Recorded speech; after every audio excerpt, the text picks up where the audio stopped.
Hello, hello, hello, hello. We back. So um I've been in hermit phase because it's been like what, 3 months now, 4 since I've made a video. And you know what's the ironic thing? A few videos back I talk about Jesus in the desert, right? Mind you, I'm prophesizing the next 3 months of my life in that point. So yeah, I've been in the desert fighting the devil, and if you, in a little preview, that I talk about Jesus in the desert is that it's not this outside force. This devil's not this outside force with horns on his head and it's like, hoo, hoo, hoo, I'm here to kill you. No, no, no. The devil was the part of Jesus that's inside him, in his mind, attacking him and leading him to fall, right? And yeah, so that has been me in that wilderness section where I've been keeping more to myself, being more mindful, being more self-aware,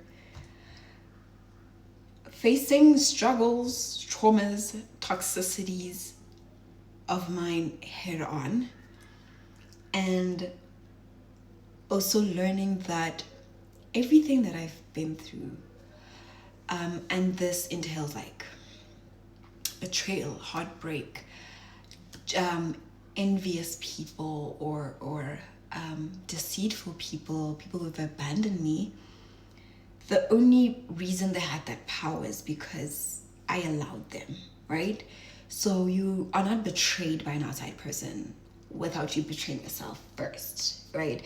The devil usually sends, people are usually sent into your life to betray you because you've already betrayed yourself. It's an energy, it's kind of like an energy thing.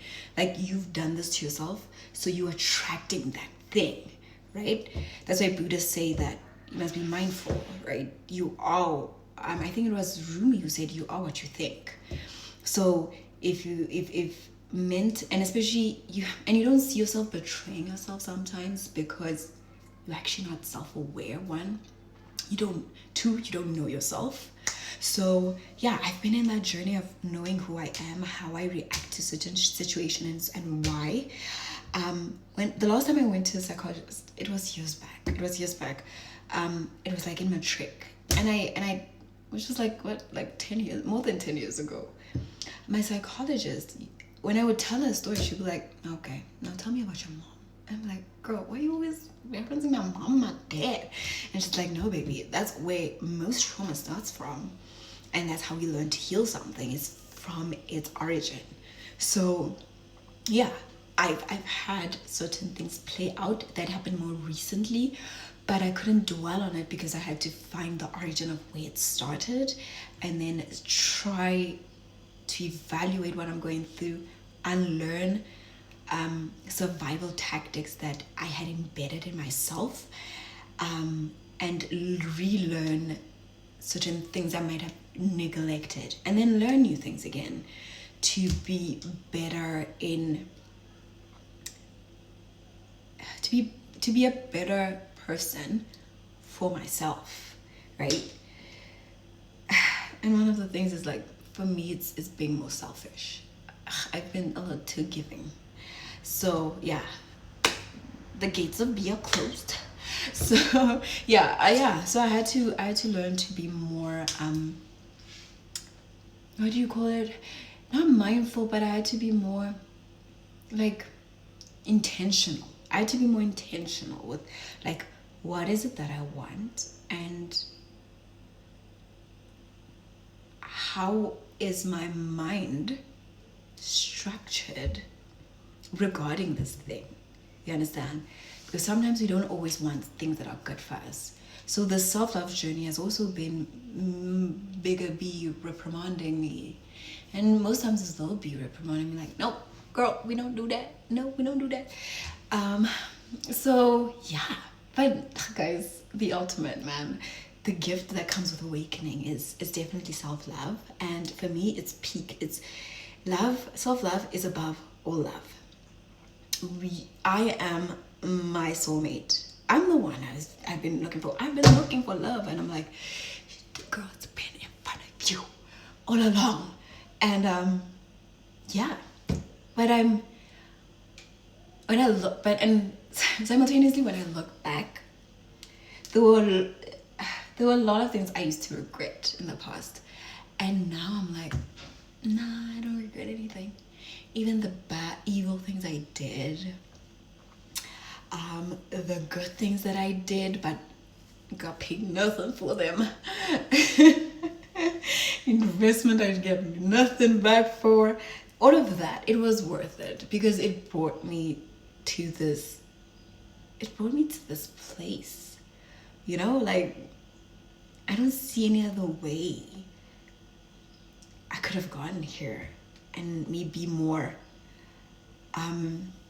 grateful, you know. So yeah, I just wanted to share that since I will be coming back, and yeah, I'm very happy. Okay, the hair is doing its own thing now. Oh, I even cut my hair. Look at me. Thought I should try something new. Oh yeah, another thing. So in this journey of mindfulness, it became apparent that, like, we're so easily deceived.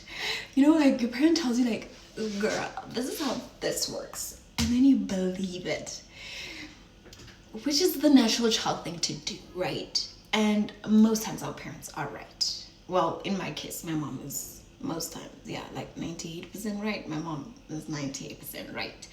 So I can trust her. But like, there's other people I've been like, girl, you've been lying to me all along.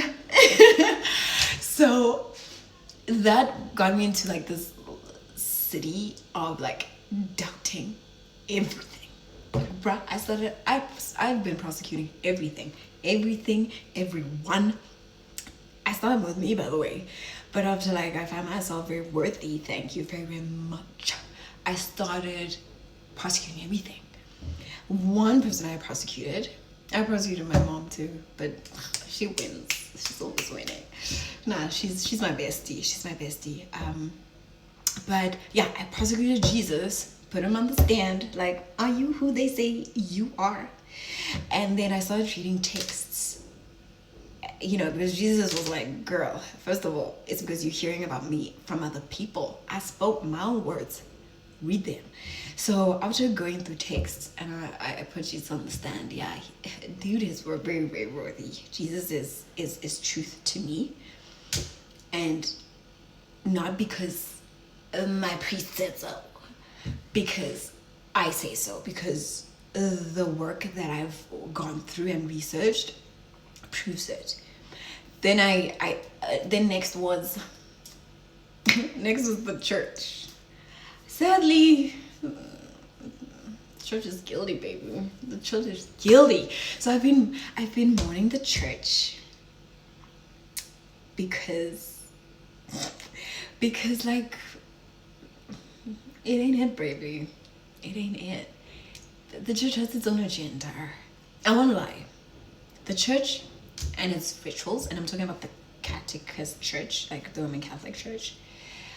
And by the way, I'm never leaving my church, guys, because if I go to another church, I'm gonna find a problem with it too. So better the devil I know than the devil I don't. But yeah, the church taught me that we have our own agenda. So read the fine lines before you get involved. But yeah, we'll be talking more about that and why I've prosecuted the church and why it's guilty. I mean, Jesus did prosecute the elders and scribes and found them guilty too. So yeah, they're just the new level of that. And but all in all, I'm happy to say, yeah, life is beautiful. And for me, it was worth the fight. If there's anyone that's worth fighting for, it's you. It's you. Let it start with you. Let it end with you. I hope you enjoy your day. Thank you.